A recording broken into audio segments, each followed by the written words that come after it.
سلام بچه ها، حالتون چطوره؟ خوبین؟ خوشین؟ سلامتین؟ این بار از دل بازار رشت اومدیم برای شما تولید محتوا بگیریم با من هانی جون. سلام، صبحتون بخیر. من یه ذره خوابم میاد، بر همینقدر میگم.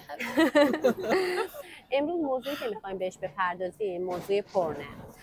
اعتیاد به پرن یه موضوع پرچالش و بحث برانگیزه که الان تو دوره ما خیلی رایجه. Of course it affects relationships. And porn addiction is very prevalent in America, and I'm sure here too. The things that men see in videos they expect from the women in their lives, and that's just not reality. No one is going to be that perfect. No one is going to do those acts on a Wednesday night with the person they love.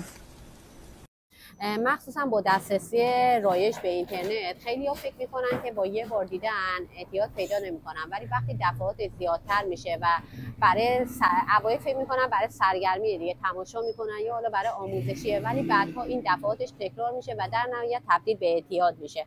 حالا از کجا بفهمیم که اون فرد اعتیاد به پورن پیدا کرده؟ همش دلش میخواد ببینه دیگه، مشخصه. ببین نمیتونه دیگه جلوی خودشو بگیره، همش اون موضوع پورن توی ذهنش، اون فیلم‌ها توی ذهنش میچرخه، به کار و درس و زندگیش داره لطمه وارد میکنه و از اینجاست که دیگه فرد میگه که نه دیگه، دائم دوست داره اونو فیلمو ببینه.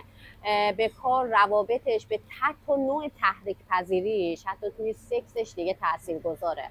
حالا یه موضوعی که هست، ما میگیم چرا اعتیاد پیدا کرده، میگیم خب اون تعداد دفعاتی که دلش میخواد ببینه و خیلی چیزای دیگه.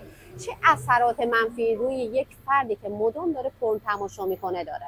خیلی تاثیرات منفی داره. مثلا یکیش اینه که بهش استرس میده، کاهش تمرکز داره، احساس گناه رو در افراد ایجاد میکنه، باعث میشه که روابط واقعیشون دچار چالش بشن، انتظارات رو از پارتنر واقعیشون بالا ببرن، در حالی که واقعا همچین چیزی امکان پذیر نیست و اون فقط مختص به پورن هست.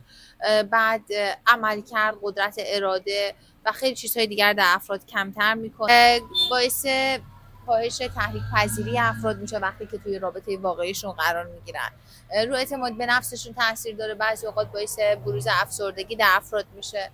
بچه ما اینا رو واسه کسی که یکی دو بار تفریحی تفننی میبینه نیست، این برای کسایی که هر روز کارش اینه دارن، اونم هر روزه نه. ببینید مثلا بعضیا هر دقیقه دلشون میخواد که اینو ببینن و تماشا کنن که کل عملکردهایی که شیوا گفت رو آسیب میزنه در این شرایط. فقط یک چیز کوچولی روانشناسی هم بهش بندازم که بدونین از چیه.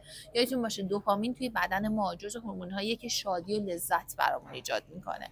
وقتی شما این فیلم ها رو میبینید از جهت علمی بخواید بررسیش بکنید، باعث ترشح این هورمون در بدن خودتون میشه. برای همین هی با اصل لذت همراهه، هی با اصل لذت برای هی دارین عشق میکنین، کیف میکنین، خوشتون میاد و این باعث میشه که تبدیل میشه به اعتیاد. و بعد برای همین هستش که چون مغز شما عادت کرده که اونجوری دوپامین ترشح کنه، وقتی که پارتنر دارین دیگه اون رابطه براتون لذت بخش نیست، براتون جذاب نمیشه، نیاز دارین که دوباره برگردین اون خاک در سرا رو ببینید. آره بچه‌ها، حالا برای تکمیل کردن حرف هانی که دقیقاً میگفتش که دلیلش این که مغز دوپامین اینا ترشح میکنه، بعدش برای میل جنسی مرد و اینطور چیزا تو سکس تاثیر میذاره، من ادامه بدم طبق یه داستان واقعی.